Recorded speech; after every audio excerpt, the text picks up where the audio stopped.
My name is Guy deBoer. Thank you for taking the time to listen to my story and allowing me to explain why I am working to win a round-the-world sailboat race, alone, non-stop, and unsupported. When you are a child, anything and everything is possible. The challenge is how we hold on to those dreams as we grow up. As a young child, I had the opportunity to learn to sail with my mother and father. My older brother and sisters were sailing in a small dinghy that my father designed and built for us kids. Eventually, that dinghy would become my ship to discover all the nooks and crannies of the marina in New Orleans, my hometown. In 1973, the Olympic gold medal winner Buddy Melges came to my yacht club where I was enrolled in the junior sailing program. He came to speak about his journey in sailing and winning his Olympic gold medal.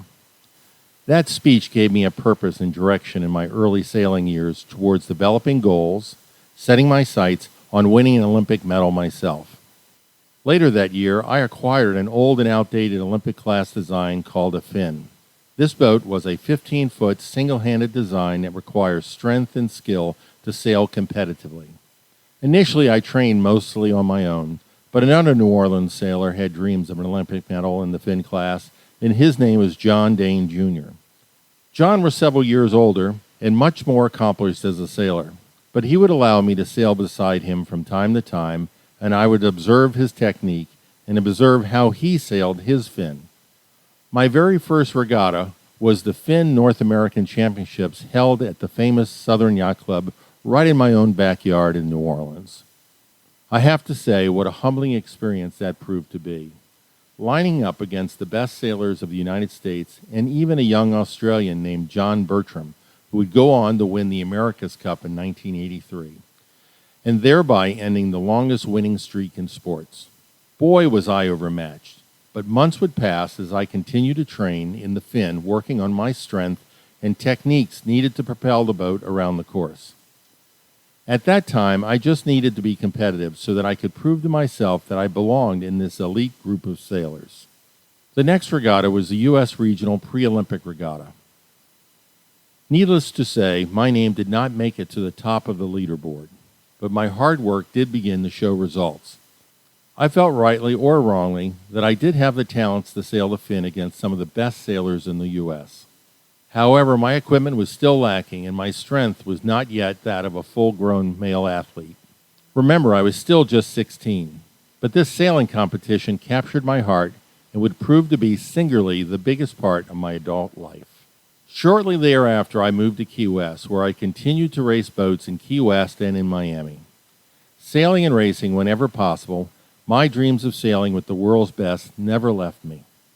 In November 1979, I eventually left Key West and moved to Miami. It did not take me long to visit the famous Coral Reef Yacht Club right there on Biscayne Bay. Lined up on their trailers were the most sexy sailboats I believe ever to have been designed, the Olympic Star Class.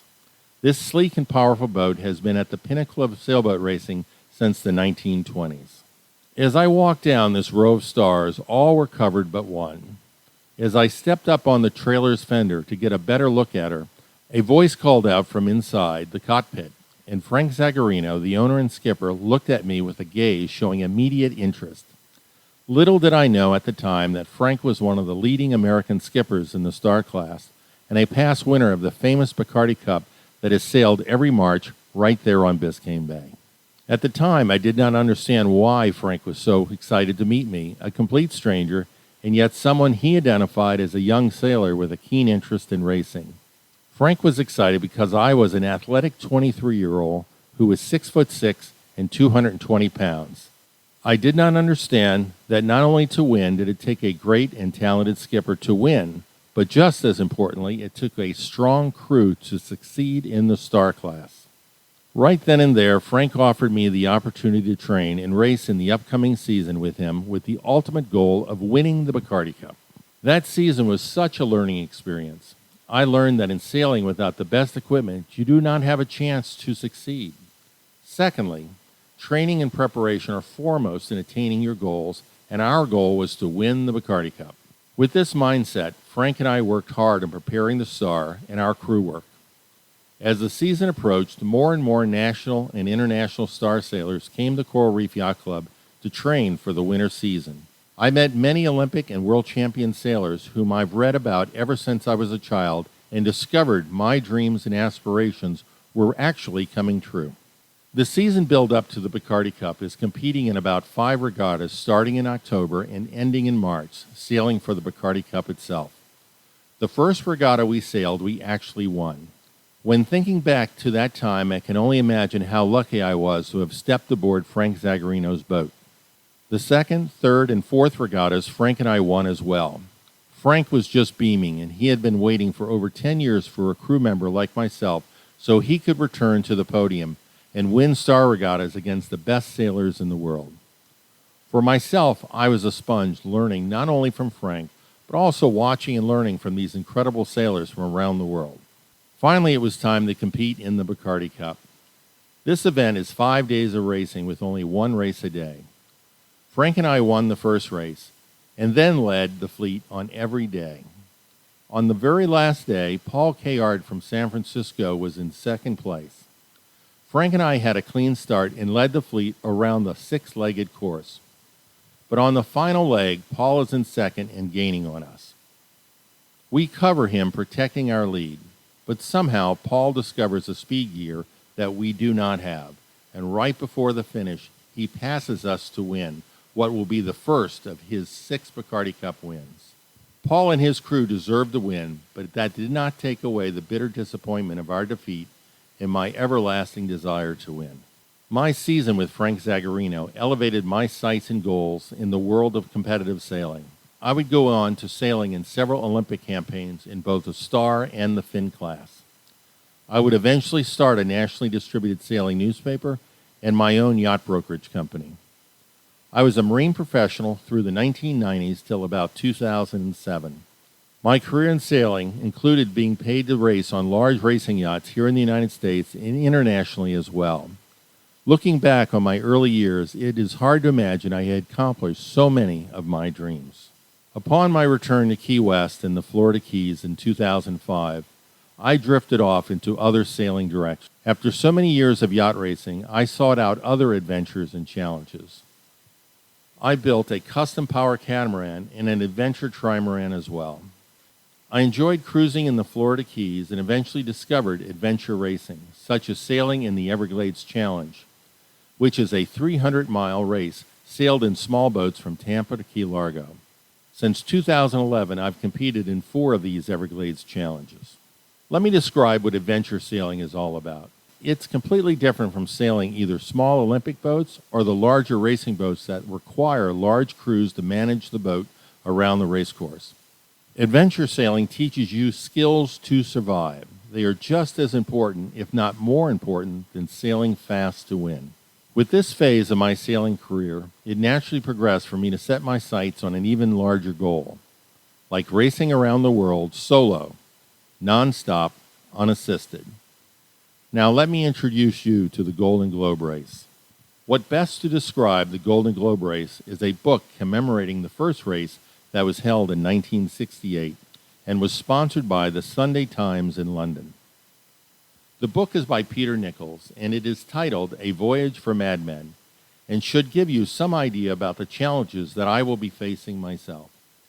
Here is a quote from that book. In 1968, 9 sailors set off on the most daring race ever held, to single-handedly circumnavigate the globe non-stop. It was a feat that had never been accomplished and one that would forever change the face of sailing. 10 months later, only one of the 9 men would cross the finish line and earn fame, wealth, and glory. For the others, the reward was madness, failure, and even death. So yes, I guess I am a little crazy. The Golden Globe Race requires hard work and planning. I will need to redesign the boat and its systems. It will take physical and mental training as well. My training will include sailing the yacht in the best and the worst conditions that are necessary for me to prepare for the long and lonely race around the world. Getting everything right with the yacht's equipment and myself for the Southern Ocean is key for success in winning. And yes, to win, I must survive the Southern Ocean. Sailors who venture far south have known for centuries about the roaring forties, where the winds blow fast and fierce. If I'm not prepared, the chances of surviving the race are slim. In the last Golden Globe race, 5 boats were abandoned in the Southern Ocean, and the skippers had to be rescued. One of the skippers suffered a broken back when his boat was rolled 360 degrees. The Golden Globe race starts in France and sails south towards South Africa.